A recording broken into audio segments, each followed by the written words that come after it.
대만은 오랫동안 중국과 군사적 긴장감을 이어오고 있습니다. 따라서 대만은 이에 대항하여 각종 첨단 무기를 도입하여 군사력을 증강시키려 노력하고 있지만 중국의 방해로 인해 원하는 무기를 제대로 도입하지 못하고 있습니다.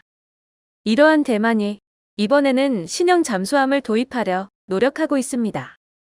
대만은 중국 본토에서 180km 떨어져 있으며 그 사이에 대만 해협은 조류의 속력이 아주 빠르고 최대 수심은 1773m에 이릅니다. 그리고 여러 작은 섬들이 분포하고 있고 열대 해역이기 때문에 매우 다양한 온도층을 가지고 있어 잠수함이 활약하기에 매우 좋은 조건을 가지고 있습니다. 대만은 현실적으로 공군력과 수상함 전력 면에서 중국에 정면 대응할 수 없으므로 과거부터 잠수함을 운용하려고 노력했지만 미국의 통제와 중국의 강한 견제로 잠수함의 확보에 많은 어려움을 겪고 있습니다. 다행히 미국의 트럼프 행정부는 현재 중국과 강력히 대립하고 있기 때문에 대만은 이러한 기회를 최대한 활용하고자 잠수함 건조 사업을 빠르게 진행하고 있습니다. 흥미로운 사실은 대만의 잠수함 사업에 한국의 기술 인력이 참여하고 있을 가능성이 있다는 것입니다. 지난 2020년 5월 대만 남부 가오슝시에 위치한 선박회사인 CSBC사의 잠수함 건조용 도크가 완성되었습니다. 이와 동시에 대만 언론은 CSBC사와 계약을 맺은 독일, 영국, 미국, 일본, 한국 출신 30여 명의 엔지니어링 컨설턴트가 대만에 도착했다고 전했습니다. 이들은 최초의 잠수함을 건조하는 대만 기술팀에 기술적인 조언을 제공하고자 고용된 전문 기술 인원이라는 것입니다. 또한 이 언론사는 2018년에 한국의 대우조선해양과 현대중공업 컨소시엄으로 구성된 한국 대표단이 대만의 잠수함 도입 사업에 참여하고자 대만 해군의 브리핑을 수행했다고 밝히기도 했습니다.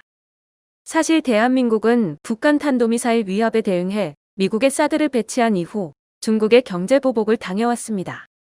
그리고 중국이 어떠한 무기보다 잠수함에 민감하다는 사실을 잘 알고 있는 한국이 대만에 잠수함을 판매한다는 것은 현실성이 없어 기사의 내용이 사실인지 의심스러운 점이 있습니다.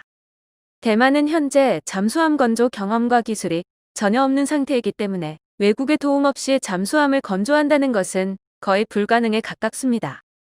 하지만 여러 국가들이 중국의 눈치를 보고 있는 상황에서 대만은 영국령 지브롤터에 위치한 가브론 리미티드사와 1,900만 달러의 잠수함 설계 계약을 체결했습니다. 갑작스럽게 등장한 가브론 리미티드사는 원래 영국에서 음료 및 담배 소매 업체로 2016년에 폐업 신고를 하였다가 갑자기 지브롤터에서 잠수함 설계 회사로 부활한 것입니다. 이에 대해 서방의 군사 전문가들은 대만 정부가 잠수함 설계를 위하여 만든 위장회사라고 분석하고 있습니다.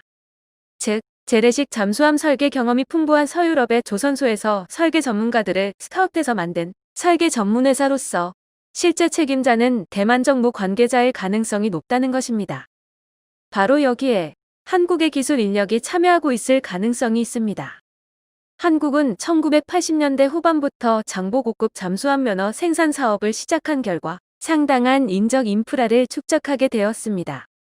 독일 HDW사는 대우조선해양과 현대중공업에 대한 잠수함 건조기술 지원 과정에서 한국의 조선 인프라 덕분에 건조 지원 체계가 독일 조선소보다 우수하다는 평가를 내리기도 했습니다.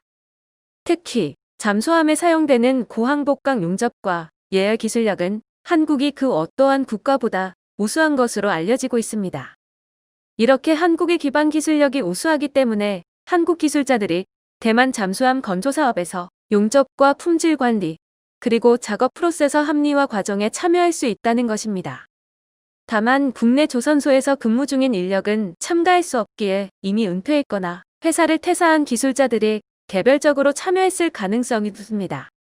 대만이 과연 중국의 방해를 무릅쓰고 무사히 잠수함을 건조할 수 있을지 결과가 주목됩니다. 이상으로 밀리터리 뉴스였습니다.